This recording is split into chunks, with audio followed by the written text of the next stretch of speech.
수엔 스마일 하겠습니다. 윤통 변호사 중에 젊은 사람이 몇 명 있는데요. 그 중에 이제 배이철 그리고 이제 김계리 이 두 사람이 중심이 되어서 지금 당을 창당한다 했습니다. 그 당의 성격이 윤어게인이라는 거죠. 우리가 윤통에 대해서 탄핵까지는 과한 측면이 있다는 데 대해서는 국민들이 공감을 했고 또 더 나아가서 탄핵을 하게 된 이유 중에 하나가 이 나라가 친북 세력에 의해서 많이 잠식되어 있다. 자, 이런 부분에 공감을 했습니다. 그렇지만 이것은요, 사후적 공감이지 사전적 공감이나 동의가 아니라는 걸 우리가 알아야 됩니다. 윤통의 탄핵이 진짜 친북 세력 때문에 했다면 윤통은 집권 이후부터 곧바로 친북 세력을 척결하는 데 앞장섰어야 되는 거예요. 그런데 본인이 가족 문제로 코너에 몰리자 친북 세력 척결을 내세우게 되고 그리고 또 보수 유튜버들과 결탁하고 그러면서 사후적으로 그런 논리를 만들어낸 데 불과하다. 저는 그렇게 보고 있습니다. 그렇지만은 국민들은 그런 것들을 알면서도 이재명 친북 세력들이 싫어서 전부 들고 일어나는데 같이 했던 거죠.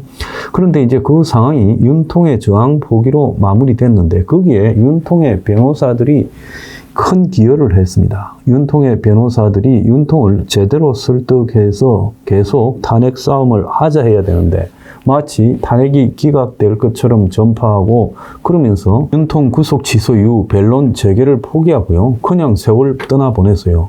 그러면서 그 사이에 국민 변호인단을 만들겠다는 택도 없는 소리를 석동현 변호사가 했는데 아마 그것도 석동현 변호사 보고 원로 변호사니까 총대를 매라 한 거지 그 주장도 배이철, 김계리 등에서 나온 걸로 보입니다. 그래서 국민변호인단이라는 도대체 어느 용도에 쓸지 모르는 택도 없는 이름을 만들었을 때 제가 저것들이 이제 윤통 탄핵되고 나면 정치 장사하려고 한다라고 지적을 했지요. 아니나 다를까 그렇게 지금 들고 나왔다가 욕먹고는 들어가서 또 그 다음날 이틀 만에 윤통하고 저녁 식사를 하는 장면을 사진을 찍어서 내보내고 윤버지라고 했습니다. 보수의 일부 온 청년들이요. 어떻게 보면 그 청년들이 지식이 짧고 사회 경험이 짧고 또 좌파 세력에 대해서 직감적으로 느끼는 반발에 그래서 탄핵에 가세했지요. 좌파들이 청년의 미래를 제시해 주는 것은 아니니까요. 그런데 그런 청년들을 거꾸로 몰고 가는 것은 옳은가? 저는 아니라고 생각합니다. 오히려 나이가 든 사람들이 젊은 청년들을 보수가 개혁하는 가치를 내세워서 그들이 자신의 입장, 미래와 일치해서 자발적으로 참여하도록 해야지 탄핵 국면에 거기서 참여했던 일부 젊은 청년들을 정치까지 끌고 들어가는 이 행태는 매우 저열하다고 보고 있습니다. 세월호 변호사를 무슨 생각으로 했고 이제 자신은 또 세월호 변호사 때를 반성한다면서 자, 이쪽에 와서 당을 만들겠다고 합니다. 저는요 정치적으로 한쪽에 기울어서 망가졌으면 그 다음에는요 정치하고는 관계없는 행보를 해야 진정성이 입증되지 저쪽에서 망가지고 또 이쪽에 와가지고 또 정치를 하는 것 난 그건 옳지 않다고 보고 있습니다. 그래서 기껏해야 나이 많은 안팎의 젊은이들이 이런 정치꾼이 되어가지고 궁지에 몰린 윤통에게 우리가 당을 만들어서 당신 당을 만들어서 당신을 지켜주겠다고 그러면서 수구 꼴통당을 만들겠다 하는 이 계산법 저는 아주 치가 떨립니다. 처음부터요 윤통의 변호사들 중에 순수하게 참여한 사람은 도대체 몇 명입니까? 정치하려고 윤통 변호사 했습니까? 이름값 올리려고 했습니까? 어떻게 윤통은 주변에 저런 사람들밖에 없습니까? 자, 제주도에는요 4.3 공휴일이라는 게 있다고 합니다. 저도 이번에 처음 알았어요. 어제 그들만의 휴무일 제주 4.3 지방 공휴일 이대로 둘 것인가 하는 제주의 한 인터넷 언론에 보도가 나왔어요.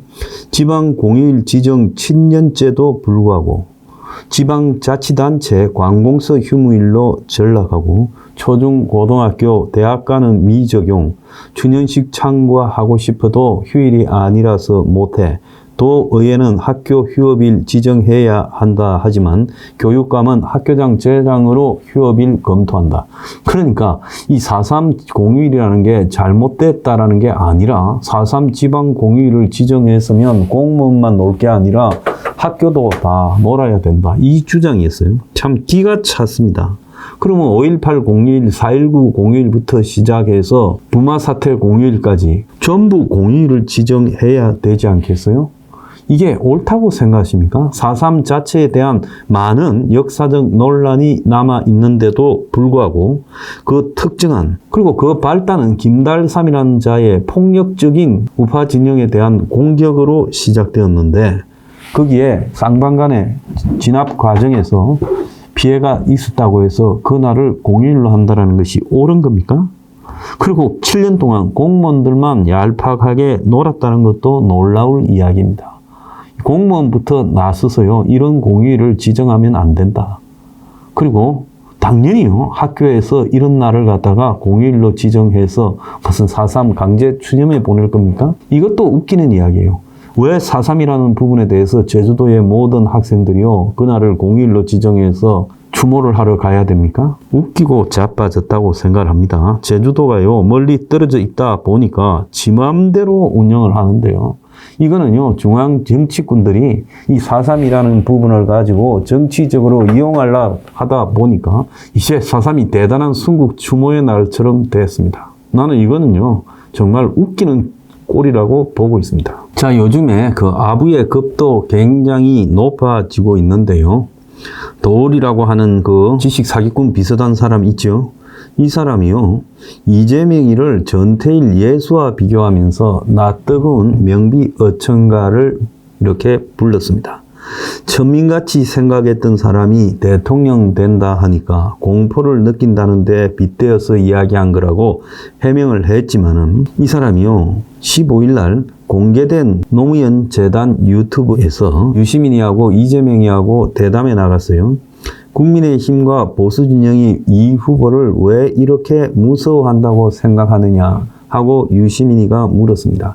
유시민이도 요즘 이재명 만드는데 앞장서서 총대 메고 있지요. 전태일이 대통령이 된다는 식으로 느끼고 있는 것이다라고 도울이 말하면서 그들에게서 어떻게 전태일 같은 놈이 대통령이 되느냐 이런 식으로 받아들여지는 것이라고 답했습니다. 그러면서 민중신학자 안병무가 전태일이야말로 예수다. 우리 민중은 예수가 될 만큼 위대했다라는 말을 전하면서 도울은 그런 사람에게는 이재명이가 대통령 된다는 게 예수 사건이다. 이러면서 즉 이재명의 공포를 느낀다는 사람들은 이재명이가 대통령이 되는 것이 예수 사건이다. 예수 사건만큼 십자가를 질지 모르지만 예수 사건처럼 느끼는 거다. 어떻게 이재명이가 예수가 되나 이런 공포가 있는 것이다라고 평가했고 이재명은 이 말에 소리내어서 웃었다는 거예요. 자, 도울은요, 지난 2022년 대선 때도 도울TV라는 자기 유튜브 방송에 이재명이가 출연했을 때 제가 하늘이 낸 사람이라고 했잖아요 라고 말하면서 이 후보가 소문 다 나버렸던데요 라고 맞장구를 치자 도울은 어떻게 여기까지 왔겠어? 하늘의 뜻이 아니면 어떻게 여기까지 오냐고 이 사람이 이렇게 말했다고 합니다. 그러니까 이재명이가 예 맞습니다 하고 맞장구를 쳤대요. 도울은 2월달 월간 중앙하고의 인터뷰에서 이 대표가 여러 법률적 문제로 공판에 걸려서 정치적 생명이 끝날지 모르는 시기마다 기적적으로 정치를 계속 할 수 있는 법원 판결이 내려졌다. 그래서 죽을 뻔한 사람이 대선에 될 수 있게 된 것은 천명이다. 하늘이 내린 사람이다.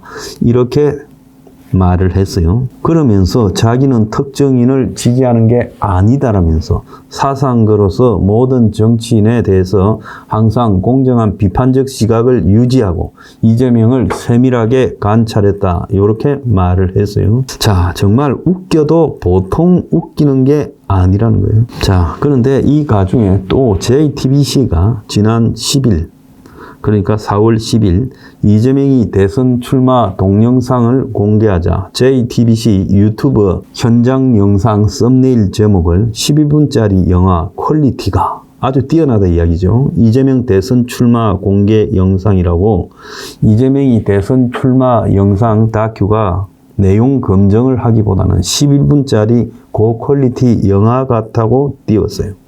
참 아부하는 것들 가짠다고 저는 보고 있습니다. 대한민국에 아부 잘한 사람이 너무 많아서 나라가 망하겠어요. 자, 김부서이가 이재명이하고 치고받다가 어느 날 또 이재명이가 될 법하니까 입을 다물고 있다가 이제는 이재명이가 당선이 좀 유력해진다 싶자 이재명이가 퐁당 빠진 만큼 매력적이다. 그리고 이재명을 비판한 홍준표는 명태균이 어욱이나 해명해라 이렇게 말을 했어요. 자기 유튜브 방송에서 홍준표가 이재명과 내가 무상연애를 했다고 한다. 그분은 제가 퐁당 빠진 만큼 매력 있었지만 홍준표와 무상으로 데이트할 여배우는 죽었다 깨어나도 없을 것이다. 당신이 뭔데 여배우의 사생활에 관심을 가지냐? 입 다물어라 이렇게 말했어요. 도대체 이 여자는 정체성이 뭡니까? 그래서 이재명이는 퐁당 빠질 만큼 매력적이 있어서 이재명이하고는 퐁당 빠져서 연애를 하고 홍준표는 매력이 없다는 겁니까? 자, 이 말을 보면 역으로 이재명이하고 김부선이하고는 뭔가 있다라는 걸 김부선이 입으로 이야기한 거 아닙니까? 대단한 사람이 없이 전부 비루하게 살아간다는 겁니다. 이 여자도 결국은 비루함의 극치로 끝을 냈습니다. 자, 김종인이가요, 한국에서 여기저기 그냥 불러주는 데마다 다 가서 한 자리씩 한 김종인이 그야말로 이 사람은 정치 기술자죠. 저는 대한민국이 정치 기술자가 사라져야 제대로 된 나라가 될 거라고 봅니다. 이 김종인이가 한덕수 대선 꿈도 꾸지 마. 한동훈이만이 민주당 이길 후보다. 이렇게 말하면서 한덕수는 계엄 사태의 장본인이다. 이렇게 언급했어요. 자, 이 사람이 이준석이의 뒤에서 사부 역할을 하고 있더만은 어느 시점인가 이준석이한테서 발을 빼고 한동훈이한테로 설 올라갔어요. 이준석이는 자기가 볼 때 대통령 되려면 자기 살아서는 어렵겠다고 생각해서 당장에 가능성이 좀 있다고 생각하는 한동훈이한테 옮겼는지 모르겠지만은 제가 생각할 때 자신도 이번에 어차피 국민의힘이 털렸다고 보는 것 같아요.